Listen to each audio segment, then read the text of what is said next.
All right, guys, this is Royal Blood, the bike that we won the MBE King of Customs with this year in Verona. We had it with our friends Motorcycle Storehouse, and we got pulled onto the podium and were awarded the very prestigious prize. So that's awesome. But let's talk about the bike. So what we have here is one of the frames that we built in-house. It's based on a shovelhead style frame, but built on a jig, CT Newman jig, and then all the castings on this bike are stainless steel from John from Hardtail Choppers, except for this casting that some of you viewers have already seen on our bikes, which is CNC'd out of billet stainless. Swing arm with in the back are axle plates that allow the spindle to sit up a little bit so that this runs parallel to the ground, because the whole bike is basically 2-inch lowered. And we make those in collaboration with Jeff Cochran, and if you're interested in them, we also sell them. So that is the frame. Then the engine is an S&S knuckle. We have a Baker 6-in-4 transmission with an N1 shift pattern.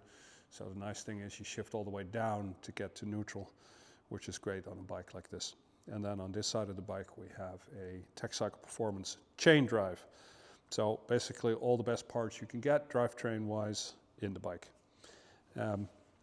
Then if we follow the final drive to the back, we have a chain drive that goes to our new inboard, let's call it Sproder system, but it's something that we designed together with Paul from Demeanor Customs, which is basically you have the disc and the clamp caliper grabs it on the inside, not on the outside. So it makes it for a very compact system.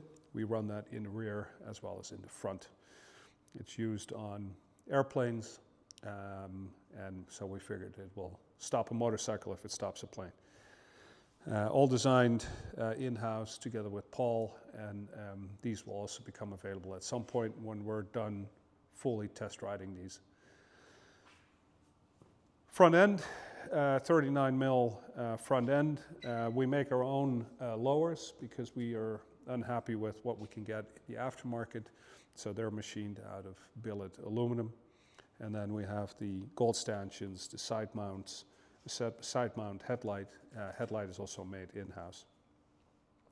The wheels, while we're talking about the front end, is an Invader stainless steel made in-house, so won't go bad if you ride through shit weather. You just hose it off and it's good to go. 21-inch in the front.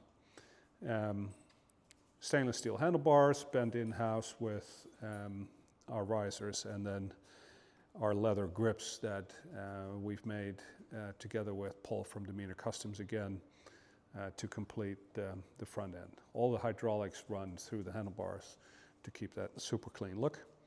Then the gas tank, we took a standard gas tank off the shelf and cut it and messed it about until we got to this shape, which we're quite happy with. Moving more to the back, we have a seat pan and hinge, all that stuff we make in-house, but then the leather is done by Tom from East County Customs, who did an amazing job. The red on the seat comes back into the paint. And the paint is a Paul Cox Diablo red with a really nice flake. And Luke from LA Coatings really knocked it out of the park with this paint job. And then we have the gold leaf flames on here. And Rich designed our logo, which came out really nice, and it has the little, for those who are in the know, the little biggie crown on top. Forward controls, stainless steel, made in-house with our little steps and shifters. And I guess that is just about it, not to forget the exhaust. We really wanted to show off the engine, so we had the front header turn around on the left side and then come out, and they're staggered behind each other. I saw a guy at Born Free, where we were 2 years ago, do that, and I thought that's really neat, so we took some inspiration from him. This bike was made for, like I said, for the MBE show in a collaboration with Motorcycle Storehouse. We will be taking this around Europe for a few other shows where you can come and see it. And then ultimately it'll be for sale. So keep checking out our Instagram. We'll notify you when that moment is there. If there's anybody I forgot to mention in the process of this bike, I sincerely apologize.